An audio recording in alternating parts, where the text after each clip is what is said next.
সরস্বতীর খামখেয়ালে নাগাল পাওয়াই শক্ত।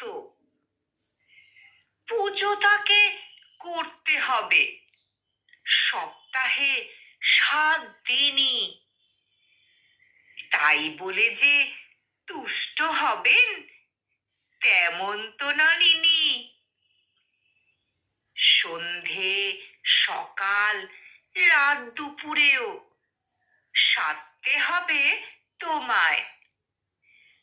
কোনো মতেই সইবে না তার একটি বেলাও কামাই। বেশি কি আর বাংলা ভাষার কাণ্ড দেখো লক্ষ্মী। ভালো হলেই ছেলে বুড়ো সকলে হয় লক্ষ্মী।